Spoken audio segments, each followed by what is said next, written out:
Good evening, Rockingham County, and welcome to your Wednesday edition of Live at 5. I'm Russell Parker. Fire officials aren't sure what or who started the fire at the former J.P. Stevens plant late Monday night.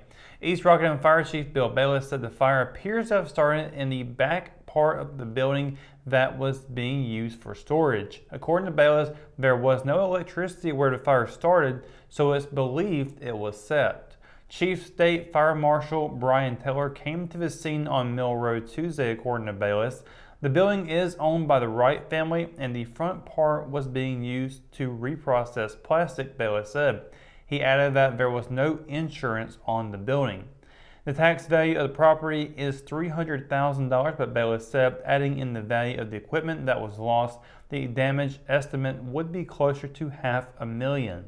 On Tuesday, the North Carolina Forest Service was using a helicopter to dump water on the still smoking property, which Bayless said could keep smoldering for about a week. The thick black smoke could be seen for miles, rising above the treetops. Debris from the fire littered the streets of downtown Rockingham. This morning, flames could still be observed from Mill Road, and some smoke continued into the sky this afternoon. Bayless said the call came in around 10:30 p.m. on Monday. Ladder trucks were brought in from the Rockingham, Hamlet, Southern Pines, and Laurinburg fire departments. Ellery, Cordova, and Northside provided trucks and manpower. The Elizabeth Fire Department also responded and was on standby for Cordova and East Rockingham. Having tall grass or a messy yard could lead to residents of the seaboard city getting a visit from police. The Hamlet Police Department announced last week that it would be taking over the responsibility of code enforcement. The proposal was given the green light by the Hamlet City Council on May 25th, according to a Facebook post.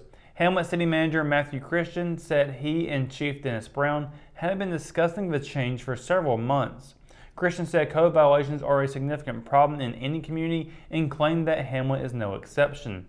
Residents with noticeable violations will receive a red notice hanging on the door, the Facebook post reads.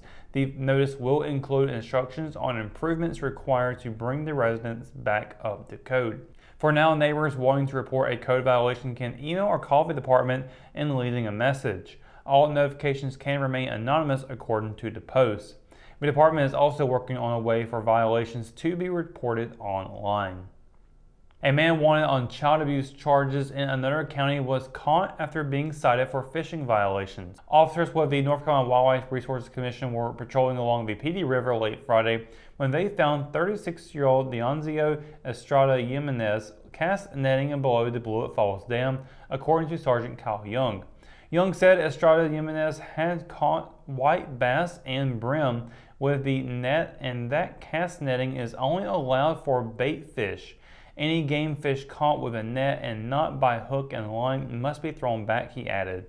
The wildlife officers cited Estrada Jimenez for the netting violation and for having undersized fish. However, while running his information, they discovered he had outstanding warrants out of Cumberland County, according to Young.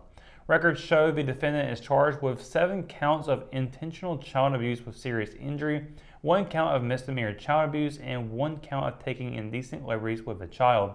Based on the case numbers, those charges date back to 2020. He was booked into Rich County Jail at 12:38 a.m. on June 4th and is being held on a $250,000 secured bond. Despite out-hitting its opponent on Tuesday, the Hamlet American Legion baseball team suffered its first loss in front of its home crowd this season. Playing the first of 3 consecutive nights, Post 49 lost a close game 6-4 against Hope Mills Post 32. In a back-and-forth affair, both teams traded early leads and entered the 5th inning tied at 4 runs apiece.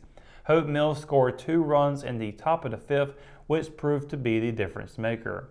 Head coach Chip Gordon said Hamlet wasn't without its chances to score, leaving 9 runners on base throughout the game. Post 49 will play 2 more games this week, starting a home-and-home series with Wilmington Post 10 veterans.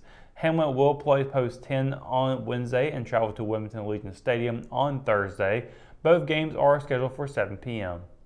They may have had to wait a little longer than normal to find out, but 4 Richmond Senior baseball players have been named to the 2022 All-SAC team. Seniors Matthew Walker, Cameron Way, and Colin Wheeler, along with sophomore Cameron Seagraves, represented Richmond as part of the 26-player postseason roster. Earning their second consecutive All-SAC nod were Walker and Way, and it was the first career recognition for Wheeler and Seagraves. The official All-SAC baseball team was released on Sunday following Pinecrest's loss in the second game of the NCHS AA 4A State Championship Series. Colby Wallace was named Pitcher of the Year, while the Patriots' Jeff Hewitt was tabbed Coach of the Year. Dylan Kelly of Lee County got the Player of the Year, and the Yellow Jackets were the third team to have 5 players chosen. When we return, we've got your Live at 5 weather report. It's coming up after the break, so stay tuned.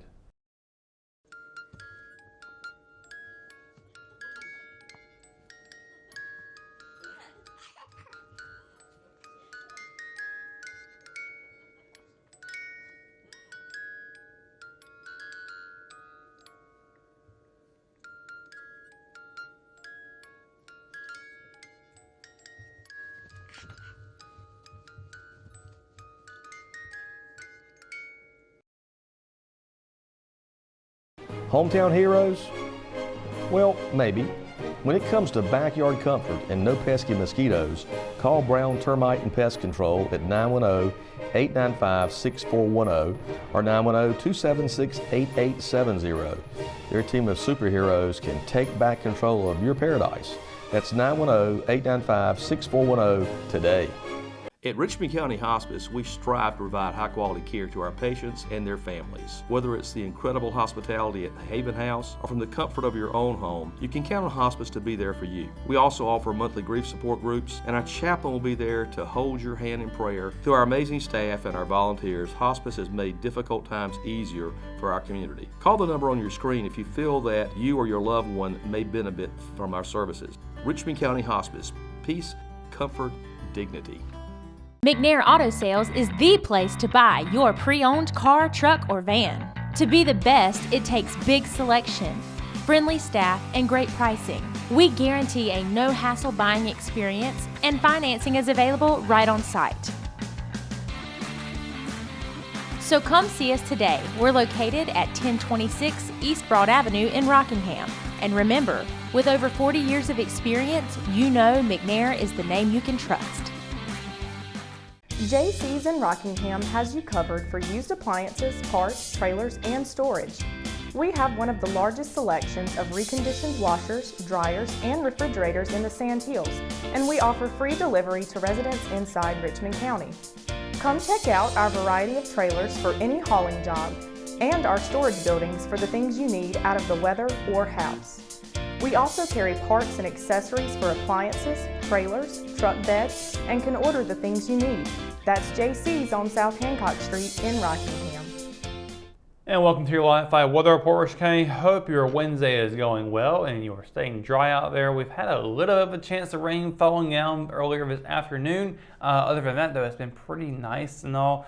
We've seen plenty of sunshine, a few clouds out and about today. Of course, we still have that looming smoke from the old mill on Mill Road today in East Rockingham. But other than that, though, today's been a really nice day once again, and we're continuing to see that later on this evening. 6 o'clock, 82 degrees, 10 o'clock, 77, with mostly cloudy skies for the evening. Sunset will be at 8:31 p.m. and be a waxing gibbous moon phase out tonight as well.